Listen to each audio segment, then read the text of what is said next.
Ok, vamos lá.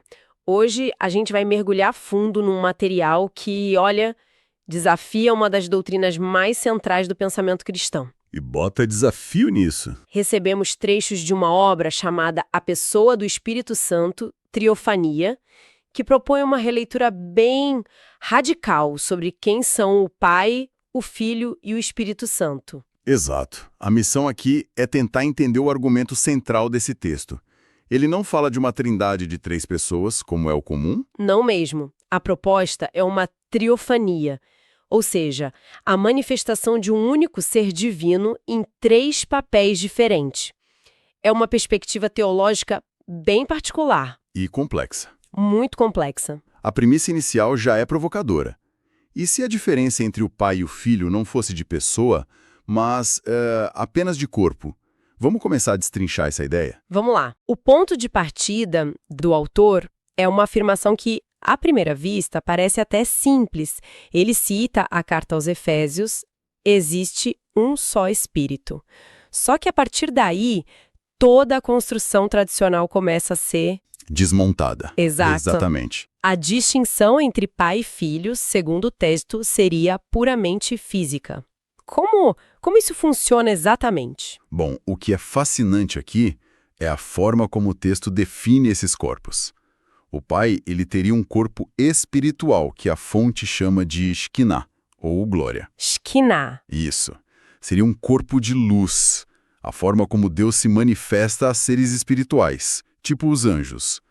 O texto argumenta que essa glória foi o que Moisés viu no monte, sabe? Ou o que Isaías viu no templo. Certo, uma forma visível, mas não de carne e osso. Uma espécie de interface divina para o mundo espiritual. E o filho? O filho, por outro lado, teria um corpo inicialmente carnal, gerado no ventre de Maria. Um corpo humano mesmo, sujeito à fome, ao cansaço. Uhum. Depois da ressurreição, esse corpo foi glorificado, se tornou também espiritual, mas ainda distinto do corpo de glória do Pai. Ok, mas... E a conexão? Aí que tá. O ponto central do autor é que o mesmíssimo Espírito que habita o corpo espiritual do Pai passou a habitar também esse corpo carnal do Filho. Certo, vamos com calma aqui. A ideia de um único ser habitando 2 lugares ao mesmo tempo parece um desafio. Como o autor consegue amarrar essa ponta? A chave que unifica tudo, segundo o argumento, é um conceito fundamental: a onipresença do Espírito Santo. A onipresença? Isso. Se o Espírito é onipresente, ele não está limitado a um único ponto no espaço.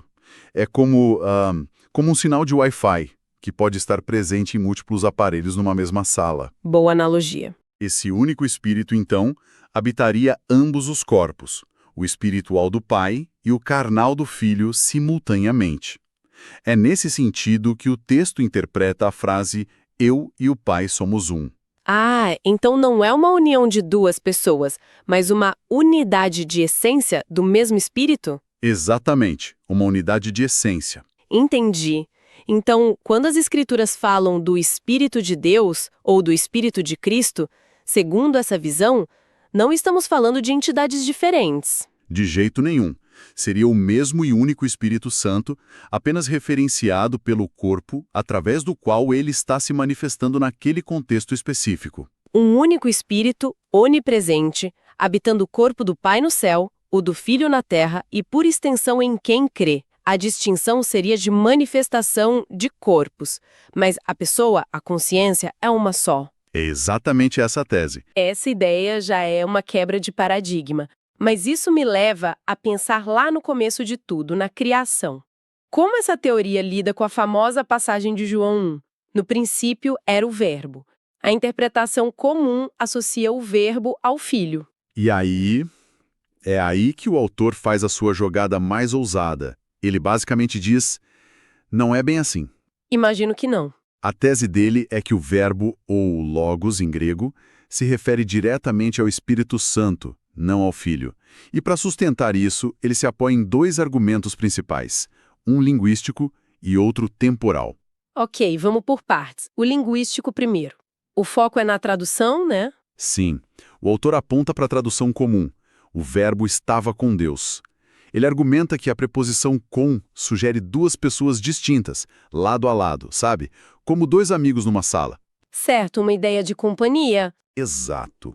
E ele propõe que uma tradução mais fiel ao grego original, que usa a palavra prós, e considerando todo o contexto de unidade, deveria ser o verbo estava em Deus. Em vez de com. Uma única palavra que muda toda a imagem. Mas, convenhamos, depender de uma preposição para sustentar uma doutrina tão grande parece um pouco frágil, não? É uma leitura bem particular, com certeza.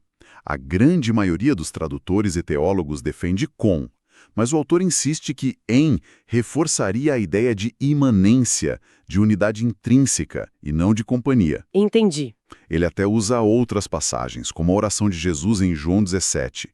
Como tu, ó Pai, o és em mim e eu em ti, para argumentar que em é a preposição que descreve a natureza dessa unidade. Ok, é um argumento sutil, mas entendi a lógica. Mas, para uma tese tão grande, ele deve ter algo mais concreto, digamos. Algo para provar que o Filho não era o Verbo eterno. Sim, e esse é o segundo ponto dele, o argumento temporal. E esse, de fato, é o mais forte da construção dele. E qual é? A ideia central é que o Filho não existia como Filho desde a eternidade. E para provar isso, ele vai buscar profecias no Antigo Testamento que são aplicadas a Jesus no Novo. Como aquela do Salmo 2, imagino. Tu és meu filho. Exatamente essa. Tu és meu filho, hoje te gerei. O autor dá um peso enorme à palavra hoje. Hoje. Ele interpreta isso não como uma declaração atemporal, mas como um evento com data marcada. O dia da concepção no ventre de Maria. Um evento que acontece no tempo, com um hoje específico. Então a relação pai-filho teria uma data de início, não seria uma relação eterna. Isso vai contra séculos de teologia estabelecida. Exatamente, essa é a provocação. E ele reforça com outra citação, de 2 Samuel, onde Deus promete a Davi sobre seu descendente: eu lhe serei por pai, e ele me será por filho. O futuro. Serei e será. Precisamente. O autor destaca que os verbos estão no futuro. A conclusão dele é taxativa. Se Deus seria pai e Jesus seria filho, então essa relação ainda não existia no momento da profecia, e muito menos na eternidade passada. Então a lógica dele é: se o filho só foi gerado num momento específico do tempo, ele não poderia ser o verbo que já existia no princípio. Exato. O verbo criador teria que ser o espírito primordial que sempre existiu, é isso? Precisamente. A conclusão do texto é que o Espírito Santo é a palavra criadora, o Logos, pelo qual todas as coisas foram feitas. A identidade do Verbo, portanto, é transferida do Filho para o Espírito Santo nesse sistema. Entendi. Se o Verbo é o Espírito e o Filho só passa a existir no tempo, a imagem tradicional da Trindade já não se sustenta. Então, como o autor reconstrói isso? O que ele coloca no lugar? Imagino que seja aí que entra o conceito de triofania. É exatamente aí. Triofania é a peça final. Se existe um só Espírito, de onde vêm os papéis de pai e de filho? Boa pergunta. A resposta, segundo o texto, é que são exatamente isso: papéis, funções, títulos assumidos por esse único ser. Vamos começar pelo papel de pai. Como ele surge? Segundo a fonte, Deus não foi pai desde sempre. Pai não é um nome próprio, mas um adjetivo, um papel que ele assume ao criar filhos. Antes de haver qualquer criatura, anjo ou humano, ele era simplesmente o Espírito Eterno. No momento em que ele cria seres com os quais se relaciona de forma paternal, ele se torna pai. Isso é fascinante. É como dizer que alguém só se torna professora quando tem alunos. Antes disso, a pessoa existe, mas não com aquele título. A função nasce da relação. Exata e perfeitamente colocado. É um título adquirido, não uma identidade essencial e eterna. Entendi. E o mesmo raciocínio se aplica ao papel de filho. O Espírito Eterno se fez filho.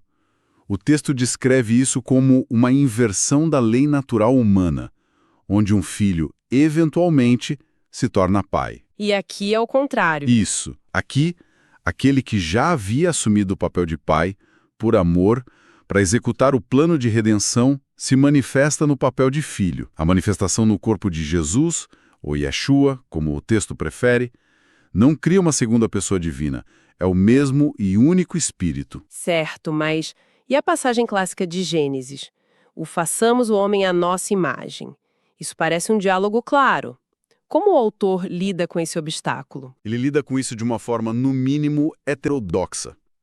Em vez de ver ali um diálogo trinitário, o autor argumenta que o plural façamos não é um diálogo. Mas uma ordem? Uma ordem divina que se estende à própria humanidade ao longo do tempo. Como assim se estende à humanidade? A humanidade ainda não existia. É uma interpretação complexa. O texto analisa o verbo façamos como um tipo de imperativo que indicaria uma ordem que se aplica ao passado, presente e futuro. Uau! A ordem, então, envolveria Deus e os futuros casais humanos na tarefa contínua de povoar a Terra, a criação de cada ser humano. A partir de Adão e Eva, envolveria 3 agentes: Deus, o homem e a mulher. Essa interpretação de façamos é, no mínimo, criativa. Parece uma ginástica hermenêutica enorme para evitar a conclusão mais óbvia. Com certeza. Mas para o autor, a interpretação tradicional de um plural majestático ou de um diálogo trinitário seriam anacronismos. Seria ler o Novo Testamento de volta no texto de Gênesis. E dentro da lógica interna dele. Dentro da lógica interna do livro, essa interpretação, por mais estranha que pareça, é apresentada como a única que mantém um monoteísmo estrito, sem dar margem para múltiplas pessoas divinas antes da criação. Juntando todas essas peças, então, qual é a imagem final que o autor quer pintar?